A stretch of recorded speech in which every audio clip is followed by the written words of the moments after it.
Hi guys, welcome to Srikanth Mototech. Friends, all new Honda Unicorn 160 2025 model. అలాగే మనకి Honda SP 160 దీంట్లో ఇంకా 2025 model ఇంకా రాలేదు. సో ప్రెజెంట్ అయితే అలానే ఉంది. అప్డేట్ కూడా కంపెనీ నుంచి కూడా లేదు. ఉంటే నేను వెంటనే మీకు అప్డేట్ చేసేవాడిని. సో ఎనీవేస్ ఈ రెండు వెహికల్స్కి ఇంజిన్ ఒకటే. ఇది వచ్చేసరికి కొంచెం క్లాస్ ఉంటుంది, అది లైక్ కొంచెం స్పోర్టియర్ ఉంటుంది. ఈ రెండింటి యొక్క ప్రైజెస్ గురించి మాట్లాడుకుందాం, ఇచ్చే మైలేజ్ గురించి మాట్లాడుకుందాం. రెండు ఇంజన్స్ సేమే కదా, ఎవరు ఏ వెహికల్ తీసుకోవడం దాని గురించి కాస్త కన్ఫ్యూజన్లో ఉన్నారు. చాలామంది కింద కామెంట్ సెక్షన్లో కామెంట్ చేశారు. సో వారి కోసం డెడికేటెడ్గా వీడియో చేస్తున్నాను. మీరు చేస్తున్న ఒకటే వీడియో అక్కడ స్కిప్ చేయొద్దు, లాస్ట్ వరకు చూడండి. కొత్త వాళ్ళు మన ఛానల్ చూస్తుంటే ఎప్పటిలాగా నా వైపు నుంచి ఒక పెద్ద బిగ్ రిక్వెస్ట్, దయచేసి సబ్స్క్రైబ్ చేయండి. మీరున్నారన్న సపోర్ట్ ఉందనే ఆశిస్తున్నాను. అందుకే నేను వీడియోస్ ఎప్పటికప్పుడు అప్డేటెడ్గా ఉంటున్నాను. మీకు ఎలాంటి డౌట్స్ ఉన్నా సరే ఈ వీడియో కింద కామెంట్ సెక్షన్లో కామెంట్ చేయండి. ఇన్ కేస్ రిప్లై ఇవ్వకపోతే మీరు ఇన్స్టాగ్రామ్ నా ఐడి అయితే నేను స్క్రీన్ మీద ప్రొవైడ్ చేస్తున్నాను. అలాగే లింక్ కూడా డిస్క్రిప్షన్లో ఇస్తాను, అక్కడికి వచ్చేయండి. నేను ఖచ్చితంగా మీకు మెసేజ్కి రిప్లై అయితే ఇస్తాను, అక్కడ ఫాలో అవ్వండి. ముందుగా ఈ రెండింటి యొక్క ఇంజన్స్ గురించి మాట్లాడుకున్నట్లుగా అయితే Honda SP 160లో మనకి 162.71cc single cylinder 4-stroke fuel injection system కలిగినటువంటి ఎయిర్ కూల్డ్ ఇంజనే. సో మనకి 13.27 bhp పవర్ అలాగే 14.58 Nm డాగ్ తోటి ఆఫర్ చేస్తున్నారు. గాలి ఉంది.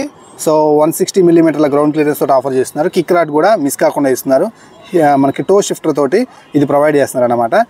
ఇక Honda Unicorn 160 గురించి మాట్లాడుకున్నట్లయితే సేమ్ ఇంజన్ 162.71cc. అక్కడ ఎలాంటి ఇంజన్ ఉందో అదే ఇంజన్ ఇక్కడ కూడా ఉంది. సో ఈ ఇంజన్ చూస్తే ఆ ఇంజన్ చూసినట్టే, ఆ ఇంజన్ నడిపితే ఈ ఇంజన్ నడిపినట్టే. సో సేమ్ ఇంజన్ అయితే ఉంటుంది, సేమ్ బీటింగ్ ఉంటుంది, సేమ్ మైలేజ్ మాత్రం రాదు. ఎందుకనే దాని గురించి నేను మళ్ళీ మాట్లాడతాను. రెండు కూడా సింగిల్ ఛానల్ ABS తోటి వస్తున్నాయి. సో రెండు కూడా ఫ్రంట్లో 33 mm టెలిస్కోపిక్ ఫోర్కులతోటే వస్తున్నాయి. ఇక దీంట్లో మనకి 240 mm డిస్క్ బ్రేక్ ఫ్రంట్లో ఉంటే దానికి మనకి 260 mm disc brake petrol disc offer చేస్తున్నారు. అలాగే మనకి సింగిల్ ఛానల్ ABS రెండు కూడా మనకి 80/100 సెక్షన్ టైర్స్, ట్యూబ్లెస్ టైర్స్ అనమాట. 5 spoke alloy వీల్స్ తోటి ఆఫర్ చేస్తున్నారు. సో ఫ్రంట్లో మనకి హెడ్ ల్యాంప్ చూసినట్లుగా అయితే 2025 నుండి దీంట్లో మనకి స్ప్లిట్ LED ఆఫర్ చేస్తున్నారు. సో LED అయితే మాత్రం చాలా బాగుందన్నమాట. సో డిఫరెంట్గా ఉంది. యూనికార్న్ యొక్క ఏదైతే ఆ క్లాసీ లుక్ని డిస్టర్బ్ చేయకుండా సో మనకి హెడ్ ల్యాంప్ని వీళ్ళైతే చాలా మంచిగా ట్యూన్ చేశారు. Side indicator lights as usual halogen bulb setup తోటి అండ్ ఫ్రంట్లో క్రోమ్ ఫినిషింగ్ తోటి చూడటానికి classical vehicle, family oriented vehicle, ఒక క్లాస్ టచ్ ఇచ్చే వెహికల్ ఎలా ఉండాలో అలానే మెయింటైన్ చేశారు.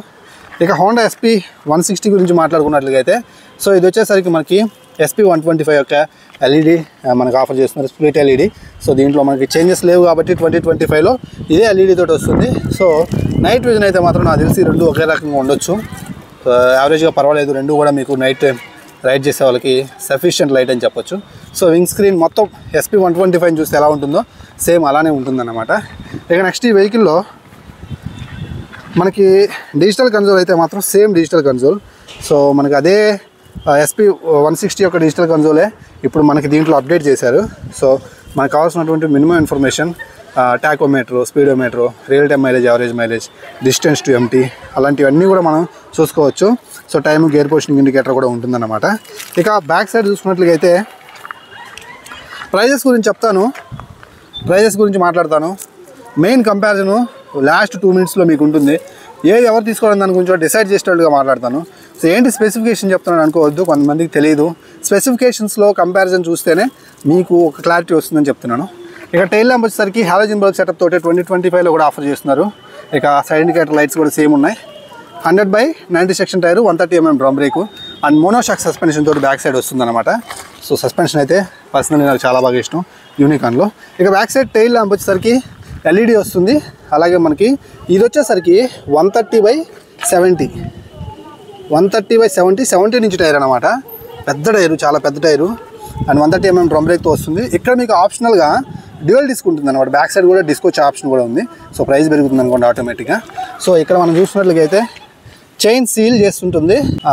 ఇక్కడ చూసుకున్నట్లుగా అయితే ఓపెన్ టైప్ చైన్ వస్తుంది అనమాట. ఈ యొక్క నేకుడ్ స్పోర్టియర్ వెహికల్కి ఉండాల్సినటువంటి ఓపెన్ టైప్ చైనే మనం ఇక్కడ చూడొచ్చు. సో మేజర్ కాంపోనెంట్స్ అన్నింటినీ నేనైతే మాత్రం కంపేర్ చేసి చూపించాను. సో ఇప్పుడు మనం మాట్లాడుకుందాం ఈ రెండింటి యొక్క ప్రైస్ గురించి అండ్ ఇచ్చే మైలేజ్ గురించి మాట్లాడుకుందాం.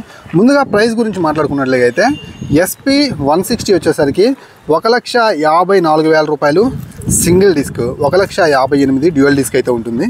సో అలాగే Honda Unicorn గురించి మాట్లాడుకున్నట్లయితే 1,40,000 రూపాయలు మనకి ఇదివరకు స్టాండర్డ్ అమ్మేవాళ్ళు అన్నమాట 2024 మోడల్. ఇప్పుడు ఇది 1,47,000 రూపాయలు దాకా పడుతుంది. సో దీంట్లో only one and only variant front disc brake ఉంటుంది, సింగిల్ ఛానల్ ABS తోటి వస్తుంది, డ్యూయల్ డిస్క్ అయితే ఉండదు. సో ప్రైజెస్ అయితే ఇవి.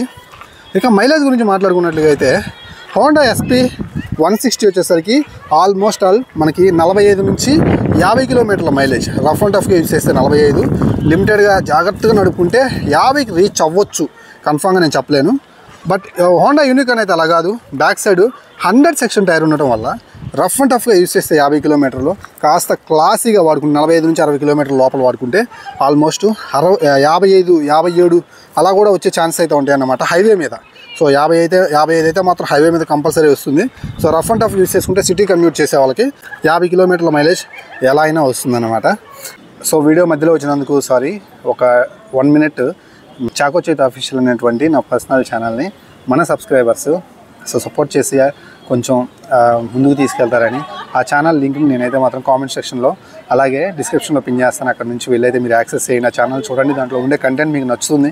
సో మీ శ్రీకాంత్ ఇక్కడ బైక్ సంబంధించి ఎప్పుడు చెప్తూ ఉంటాడు, పర్సనల్ లైఫ్లో ఎలా ఉంటాడు, అసలు వీటికి సంబంధించి నేను చేసే కష్టానికి నాకు ఎంత యూట్యూబ్ రెవెన్యూ వస్తుంది, నేను ఎలా బ్రతుకుతున్నాను అని దాంట్లో వ్లాగ్స్ ఉంటాయి, ట్రావెలింగ్ వ్లాగ్స్. మోర్ ఓవర్ నా వైఫ్ నేను చేసినటువంటి కొన్ని ప్రాంక్ వీడియోస్ మిమ్మల్ని ఎంతగానో ఎంగేజ్ చేస్తాయి అన్నమాట. Trust me.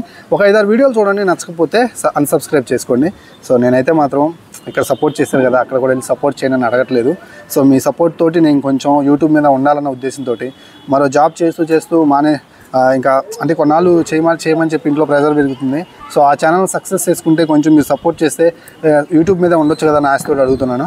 సో నా వీడియో మధ్యలో వచ్చినందుకు క్షమించండి, మీ టైం వేస్ట్ చేశాను.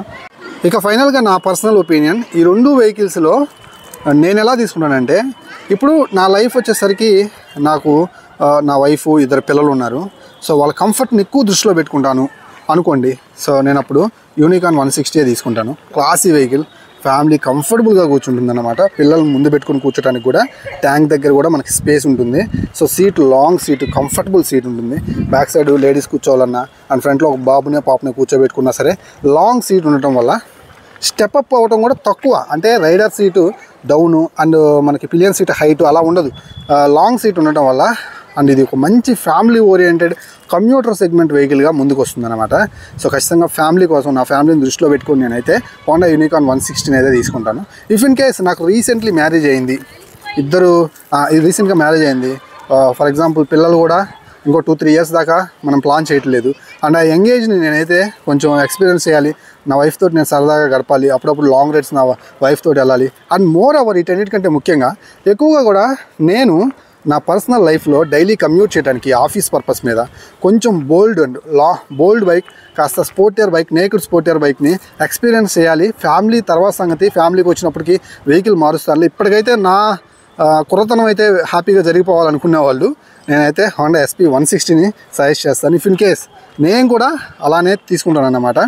సో ఇప్పుడైతే నా పరిస్థితి అయితే మాత్రం, సో నాకు 2 బేబీస్ ఉన్నారు అండ్ నా వైఫ్, నేను అప్పుడప్పుడు మా మదర్ని కూడా తీసుకెళ్తూ ఉంటాను. ఈ రెండిట్లో నేనేది పిక్ చేసుకుంటానంటే నేనైతే హోండా యూనికాన్ 160ని పిక్ చేసుకుంటాను. సో మైలేజ్ కూడా కొంచెం బెటర్గా వస్తుందన్నమాట, ఎఫర్ట్ చేయగలుగుతాను.